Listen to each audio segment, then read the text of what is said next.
Rejoignez-moi sur Patreon pour accéder à l'ensemble de mon contenu inédit. Des épisodes spéciaux, des cours en visio, des apéros philo, un moyen simple de soutenir mon travail tout en vous donnant matière à penser. Je vous attends sur Patreon, le lien est dans la description. Bonjour à tous. Est-ce que vous vous souvenez du métier que vous vouliez faire quand vous étiez petit? Est-ce que vous vouliez devenir astronaute, comme Neil Armstrong, ou archéologue, comme Indiana Jones?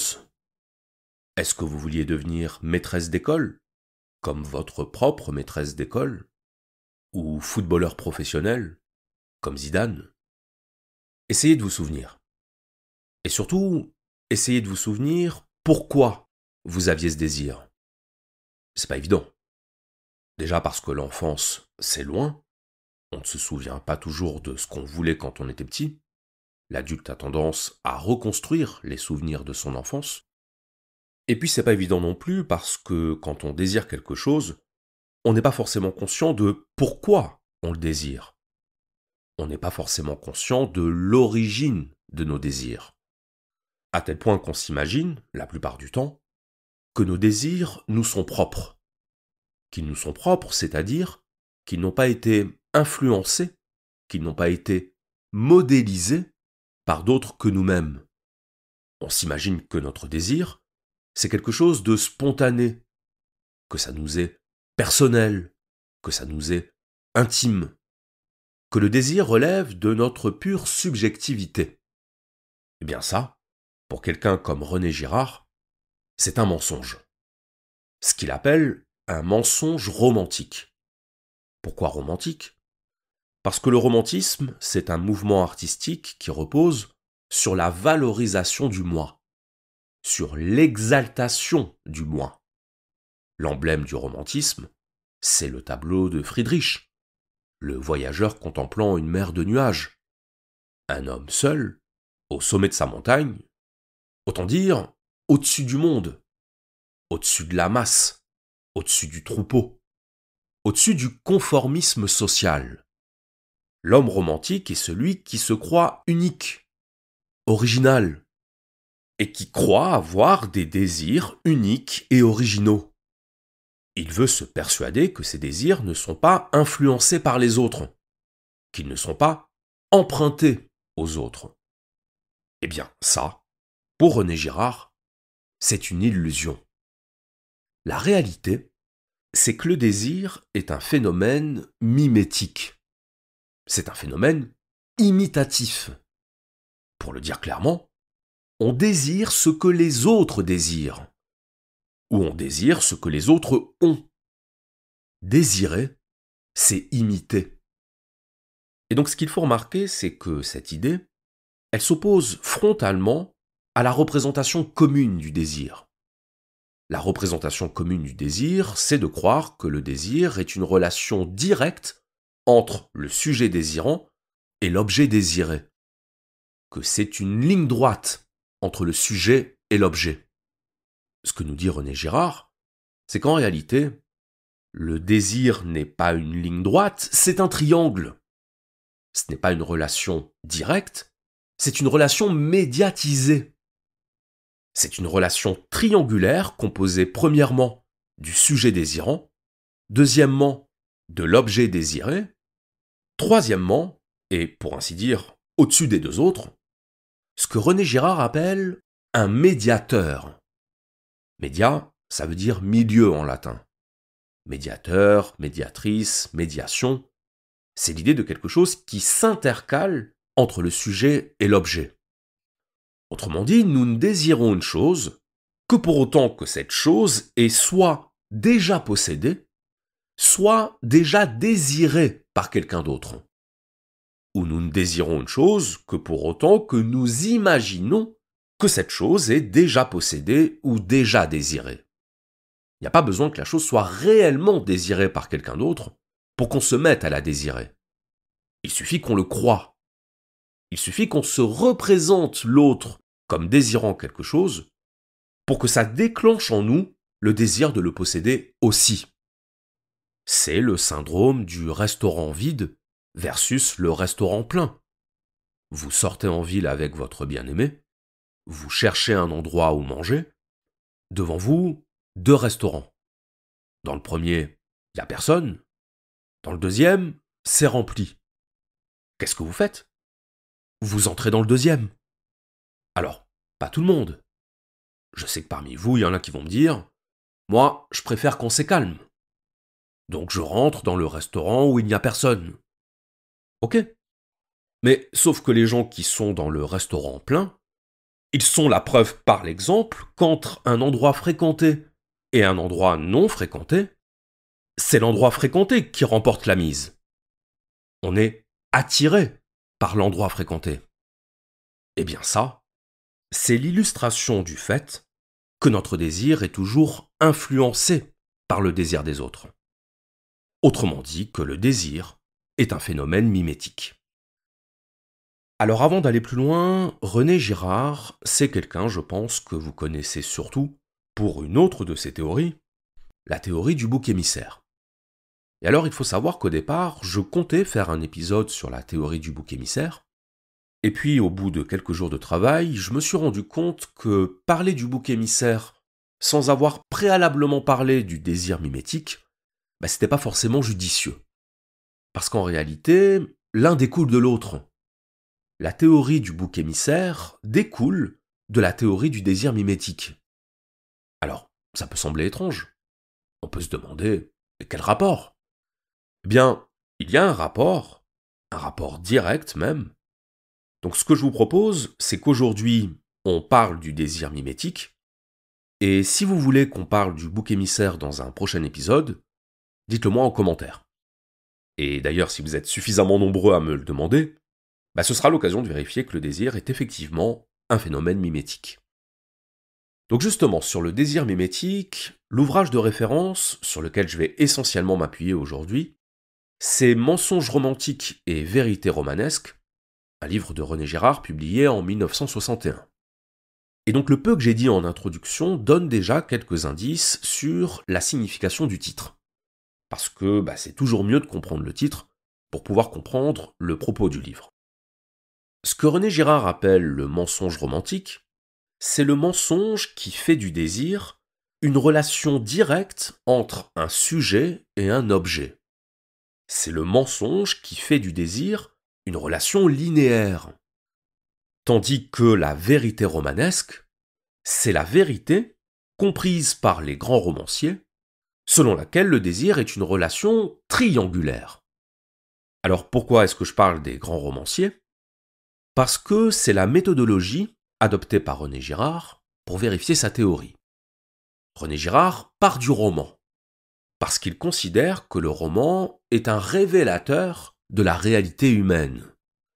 D'ailleurs, il pense la même chose du mythe, on aura l'occasion de le voir dans l'épisode sur le bouc émissaire, mais ce que vous pouvez déjà garder à l'esprit, c'est que pour René Girard, la fiction, donc la littérature, le cinéma, la télévision, la publicité, la fiction n'est pas le contraire de la réalité, elle est le révélateur de la réalité.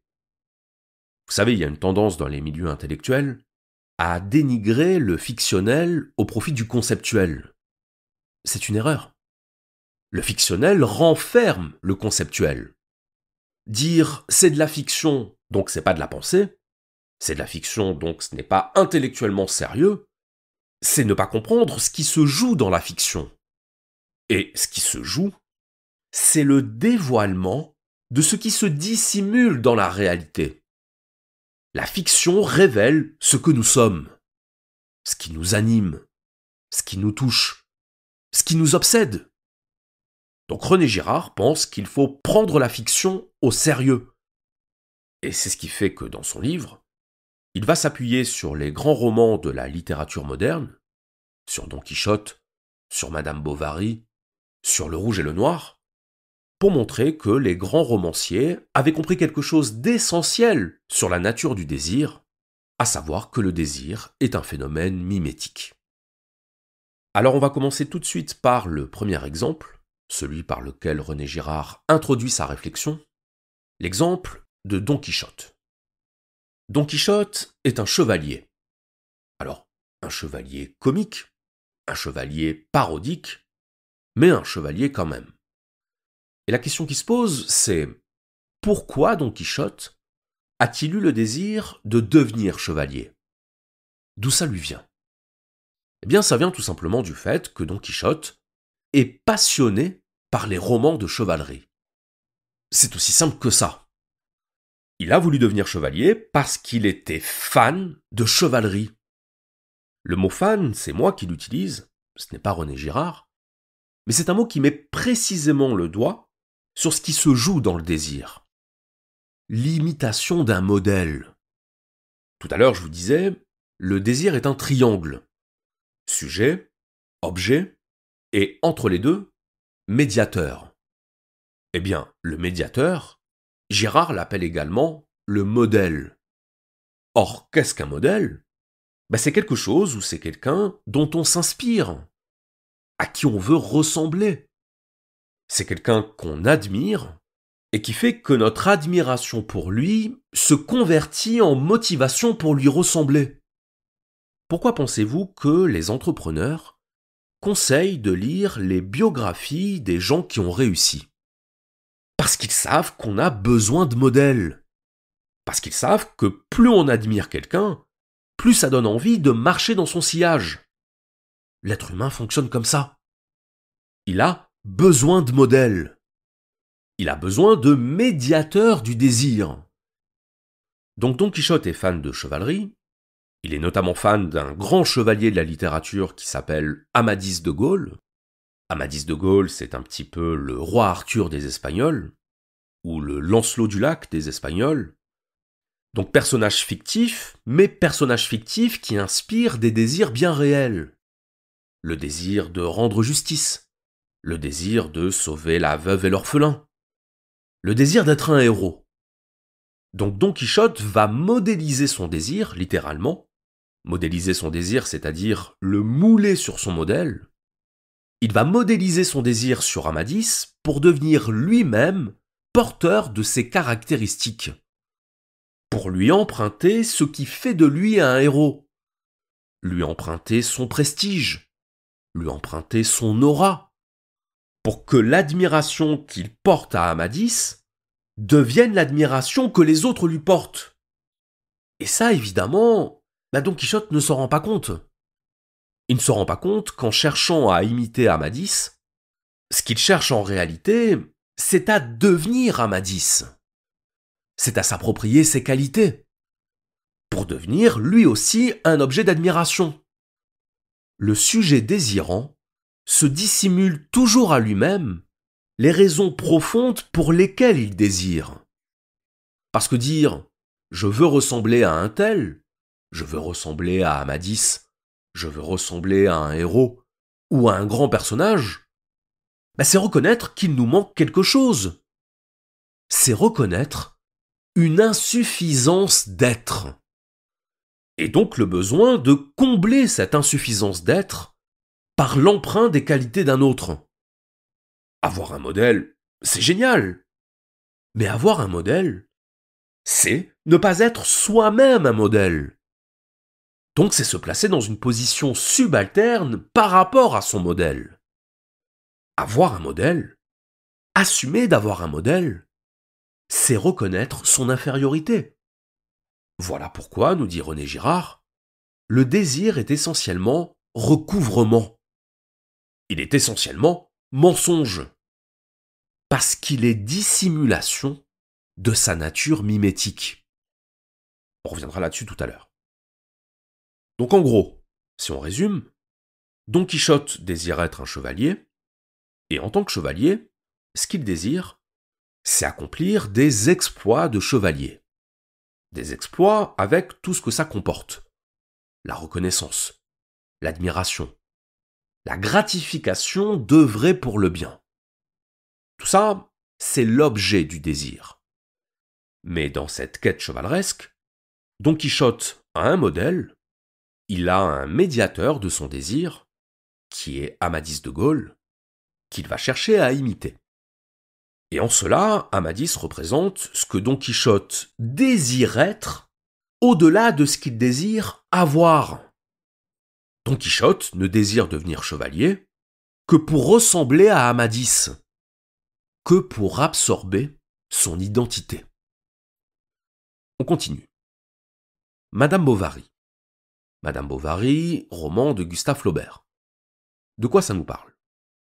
Ça nous parle d'une jeune femme, Emma Bovary, qui a passé toute sa jeunesse à lire des romans d'amour. Résultat des courses, elle a développé un désir de devenir elle-même un personnage de roman d'amour. Plus qu'un personnage d'ailleurs. Une héroïne de roman d'amour. D'ailleurs, au passage, tout ça devrait nous conduire à une réflexion sur la notion d'identification en littérature et au cinéma, parce qu'en réalité, ce que montre René Girard, c'est que ce qui est à l'œuvre dans la fiction, ce n'est pas tant un phénomène d'identification que son contraire, un phénomène de substitution identitaire. Substituer à son identité l'identité du modèle. En clair, devenir quelqu'un d'autre. Donc Emma Bovary désire avoir une vie romanesque. Alors, il faudrait plutôt dire une vie romantique, justement pour souligner la différence que fait Girard entre romantique et romanesque. Mais peu importe. Disons qu'Emma Bovary rêve d'une vie d'aventure, d'une vie de passion. Et donc quand elle se marie avec Charles Bovary, eh bien elle se rend bien compte que cette vie romantique, elle peut faire une croix dessus. Parce que Charles, il est bien gentil, mais c'est pas vraiment ce qu'on pourrait appeler l'archétype du héros romantique. Il n'a aucune ambition, aucune passion. Tout ce qu'il aime, c'est regarder sa femme en train de dessiner ou de jouer du piano. Donc Emma s'ennuie. Elle s'ennuie parce qu'elle vit une existence normale. Mais sauf que vivre une existence normale, quand on est pétri de littérature romantique, ce n'est pas vivre une existence normale. C'est vivre une existence chiante. C'est vivre une existence monotone, fade, morne. Donc vous voyez qu'on retrouve bien cette idée d'insuffisance d'être dont on parlait tout à l'heure, ce déficit d'être qui vient de l'écart entre le rêve romantique d'Emma et sa réalité quotidienne. Donc que va faire Emma? Elle va s'inventer une vie. Alors attention, elle ne va pas se l'inventer par l'imagination, comme on dit de quelqu'un qu'il s'invente une vie dans le sens où il raconte des choses fausses. Non, Emma Bovary va s'inventer une vie au sens où elle va imiter la vie des personnages de ses romans d'amour. Elle va modeler sa vie sur son modèle romantique. Donc concrètement, qu'est-ce qu'elle va faire? Elle va prendre un amant. Elle va mentir à son mari. Elle va faire tout ce que sa vie de femme au foyer lui interdit normalement de faire. Parce que femme au foyer, c'est pas romantique. Respecter les interdits, respecter les obligations conjugales, c'est pas romantique. Emma désire une vie romantique. Et l'infidélité, le mensonge, la trahison, ce sont les ingrédients d'une vie romantique. Le risque que son infidélité soit découverte, ça fait partie du jeu. Et j'utilise le mot jeu à dessein, parce que la vie d'Emma est un jeu. Pas seulement un jeu au sens ludique, pas seulement au sens d'amusement. Un jeu au sens de comédie. Emma joue sa vie. Elle joue à être l'héroïne romantique de sa vie. Elle imite. Elle copie. Sa vie est une vie empruntée. Comment se finit le roman? Charles découvre la vérité. Et Emma se suicide. La morale de l'histoire, c'est que la vie n'est pas un roman. Ou plutôt, que si la vie est un roman, il faut être conscient qu'être un personnage de roman, c'est s'exposer à une fin tragique. Mais s'il devait y avoir une autre morale à cette histoire, c'est celle que révèle René Girard. Désirer, c'est désirer devenir l'autre. René Girard appelle ça le désir métaphysique. Désir métaphysique parce que ce que nous désirons réellement, ce n'est pas tant l'objet lui-même, c'est l'être de celui qui le possède. Celui qui désire est en situation de manque existentiel. Celui qui désire est donc en quête de substance existentielle. Et en s'appropriant l'objet que possède son modèle, il se remplit de substance existentielle. Est-ce que vous avez remarqué que quand on admire quelqu'un, on a tendance à lui fabriquer une existence qui ne correspond pas du tout à la réalité, mais qui n'est que la réalité qu'on projette sur lui. Vous admirez telle star du cinéma, tel entrepreneur ou tel écrivain. Qu'est-ce que vous l'imaginez en train de faire, là, maintenant? Comment vous vous représentez sa vie? Si c'est quelqu'un que vous admirez, eh bien je pense que vous l'imaginez en train de faire quelque chose de forcément admirable, dans un lieu forcément admirable, ou en compagnie de gens forcément admirables. Vous ne l'imaginez pas en mode pyjama, en train d'insulter la table basse contre laquelle il vient de se cogner l'orteil. Vous l'imaginez toujours à son avantage. Et entendons-nous bien, à son avantage, ça ne veut pas forcément dire une vie grandiose ou une vie luxueuse. Ça peut vouloir dire ça. Mais ça veut surtout dire ce que vous considérez comme être à son avantage. Mais sauf que ce que vous considérez comme être à son avantage, c'est toujours être à son avantage par rapport à un modèle, en référence à ce modèle. Le modèle, ça peut être par exemple le modèle de l'artiste plongé dans son œuvre, ou du scientifique plongé dans ses recherches, qui ne pense même pas à s'alimenter tellement il est absorbé par ses recherches, comme dans le film Un homme d'exception. Ça peut être le modèle de l'aventurier partant à la découverte de l'Amérique avec son sac à dos, comme dans Into the Wild, ou retiré dans la nature, comme dans Robinson Crusoe. Tous ces personnages ont quelque chose d'admirable. Et si vous les admirez, vous admirez du même coup ce que vous imaginez être leur vie. Vous ne vous rendez pas compte, à ce moment-là, que vous êtes sous l'emprise du désir mimétique, à savoir que vous désirez par imitation de votre modèle, par déplacement mimétique. Ce déplacement mimétique qui fait qu'après avoir lu Robinson Crusoe, vous aurez envie d'une vie dans la nature. Ce déplacement mimétique qui fait qu'après avoir vu Into the Wild, vous aurez envie d'un road trip en solitaire. C'est ça, la clé de compréhension du désir. Votre désir ne vient pas de vous. Il est médiatisé par un modèle. Vous désirez ce que désire votre modèle. Et c'est là qu'un autre déplacement s'opère, écoutez bien, à savoir qu'au départ, le médiateur, c'est le modèle. C'est la personne que vous admirez et que vous cherchez à imiter. Mais très vite, on s'aperçoit qu'en réalité, c'est l'objet qui devient le médiateur, et c'est le modèle qui devient le véritable objet du désir. Je vais le dire plus clairement. Le but final, le but ultime, ce n'est pas d'atteindre l'objet, c'est de devenir le modèle. Le médiateur n'est plus le modèle qui s'intercale entre vous et l'objet. Le médiateur devient l'objet qui s'intercale entre vous et le modèle. Autrement dit, l'objet n'est plus qu'un moyen pour prendre la place du modèle. Dans tout désir, il y a désir de s'approprier l'identité du modèle. L'insuffisance d'être qui cherche à se remplir par un supplément d'être. Et ce supplément d'être, on pense le trouver dans l'acquisition de l'objet possédé par le modèle. Le désir d'avoir est en réalité un désir d'être. Regardez comment fonctionne la publicité. La publicité dont René Girard nous dit qu'elle a tout compris au caractère mimétique du désir.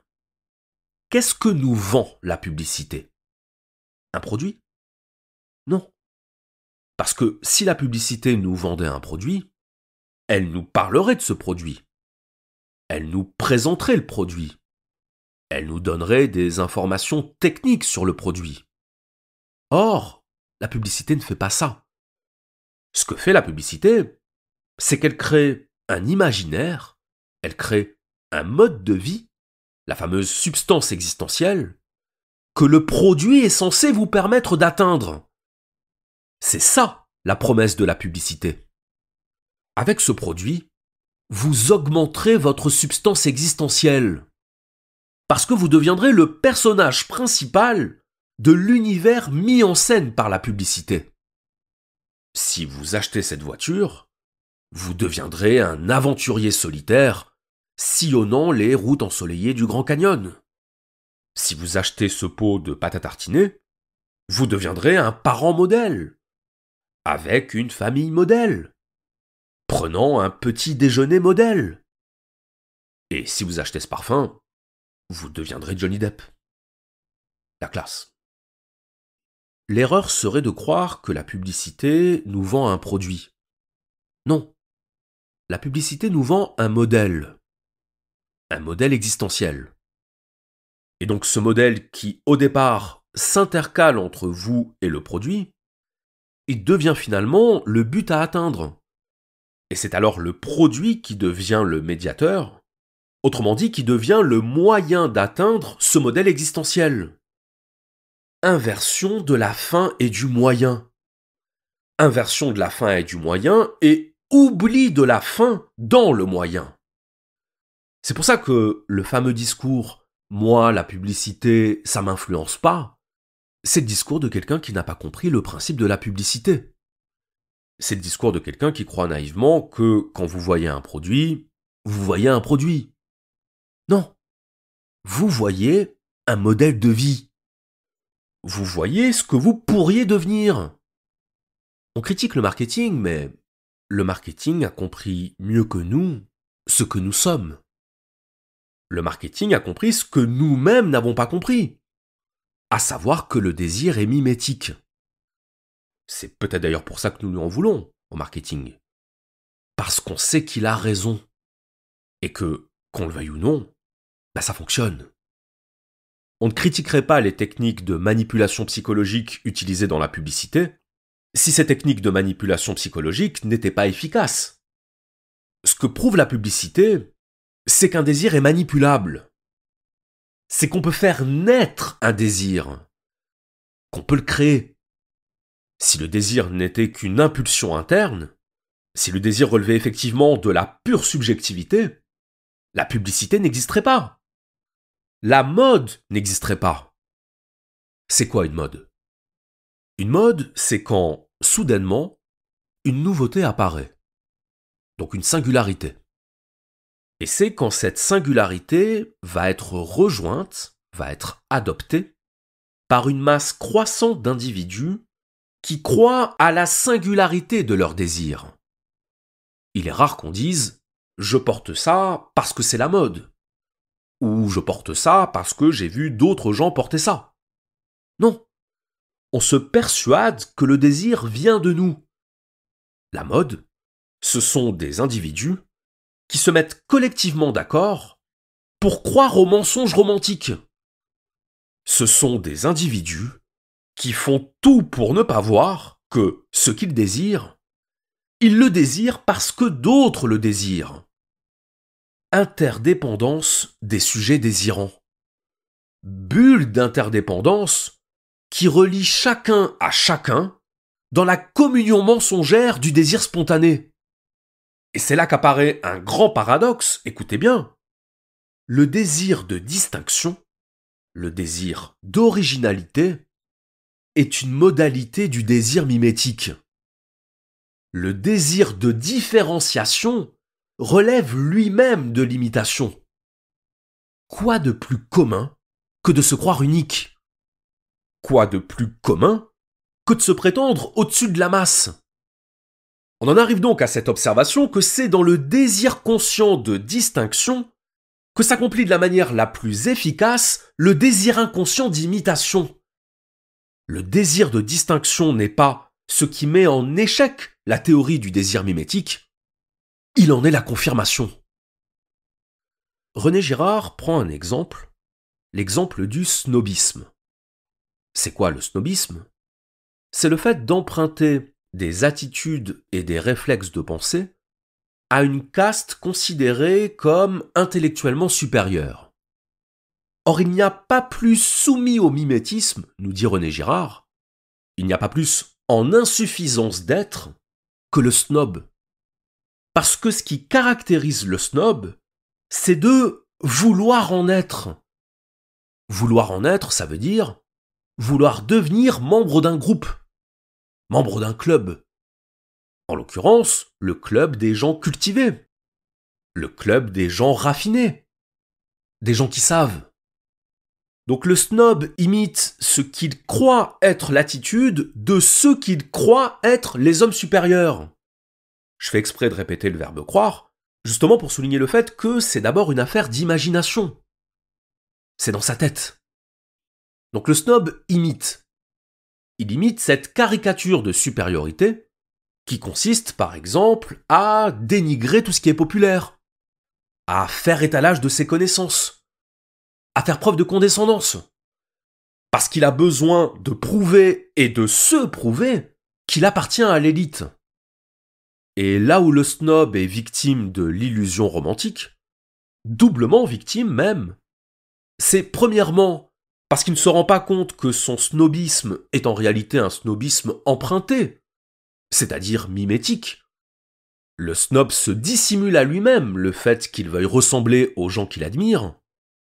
Et deuxièmement, le snob se croit épargné par le mimétisme, il croit faire exception au mimétisme, au sens où il ne perçoit pas que le désir de distinction est une modalité de l'imitation. Il ne se rend pas compte que la volonté de se hisser au-dessus du commun, au-dessus de la masse, relève déjà d'une structure mimétique. D'où son attitude caricaturale. C'est l'émission de radio Le Masque et la Plume, où des critiques de cinéma rivalisent de mépris envers des films à succès, parce que eux, ils savent. Ils savent ce qui est bon et ce qui est mauvais. Ils savent ce qui est digne de louange et digne de blâme. Et ils le font savoir. Le Parrain, 3 heures de sauce tomate. La Passion du Christ, une quincaillerie de psychopathes. Sur la route de Madison, d'une lourdeur et d'une pesanteur accablantes. Voyez, on n'est pas dans la critique. On est dans la théâtralisation mimétique de la critique. On est dans la critique en tant que signe d'appartenance à un groupe. Le groupe des initiés, le groupe des exigeants, le groupe des connaisseurs. Et donc, la conséquence du snobisme, c'est qu'on se met à aimer ou à ne pas aimer par imitation de ce qu'on pense devoir aimer ou ne pas aimer pour faire partie du groupe dont on veut emprunter les attributs. Il n'y a pas plus conformiste, de ce point de vue-là, que celui qui croit que son élitisme est un anticonformisme. Qu'y a-t-il d'anticonformiste? Qu'y a-t-il d'original, au sens propre du terme, à emprunter son être, à emprunter ses goûts, à emprunter ses attitudes, à emprunter ses désirs? Donc que retenir de tout ça? Que le désir mimétique s'insinue dans la conscience, pour ne pas dire dans l'inconscient du sujet désirant, à tel point que le sujet désirant s'installe dans le mimétisme sans même s'en rendre compte. Le sujet mimétique est toujours persuadé de l'originalité et de la singularité de son désir. Il a besoin d'occulter le caractère mimétique de son désir, parce qu'en avoir conscience, c'est s'exposer à la conscience de sa vanité. C'est s'exposer à la conscience du fait que notre désir n'a au fond aucune fermeté, aucune solidité, donc aucune valeur. Prendre conscience du caractère mimétique de notre désir, c'est prendre le risque de devenir conscient de notre insuffisance d'être. regardez le phénomène mimétique à l'œuvre dans les marques d'objets technologiques. Apple. Apple, outre le fait que le logo d'Apple, ce soit une pomme croquée, autrement dit, l'emblématisation du désir, et en particulier du désir mimétique, puisque c'est le désir en tant qu'il a été suggéré, en tant qu'il a été inspiré par le serpent, donc un cas typique de désir mimétique. Outre le fait que le logo d'Apple, ce soit un emblème du désir mimétique, tout le fonctionnement de la marque est basé sur le désir de distinction mimétique. Donc désir paradoxal, puisqu'il est à la fois imitatif et différenciatif. On se différencie de la masse des gens qui consomment Android. On a notre processeur à nous, nos accessoires à nous, nos prises USB, nos écouteurs. On est fier d'avoir un téléphone dont on ne peut pas changer la batterie, parce que c'est pas donné à tout le monde. Et on communie, à chaque sortie du nouvel iPhone, dans la joie et l'émulation de l'événement collectif. 1500 € pour un téléphone, on les paye. Y a pas de problème. Parce que c'est ça, le prix de la distinction mimétique. C'est-à-dire de l'oubli du mimétisme dans un mimétisme du standing. Le désir est toujours désir d'oubli de l'origine du désir. Et c'est là qu'on en arrive au deuxième temps de la théorie gérardienne, à savoir la rivalité. La rivalité mimétique. Et qu'est-ce que c'est la rivalité mimétique ? Eh bien, c'est ce qu'on va découvrir dans le prochain épisode.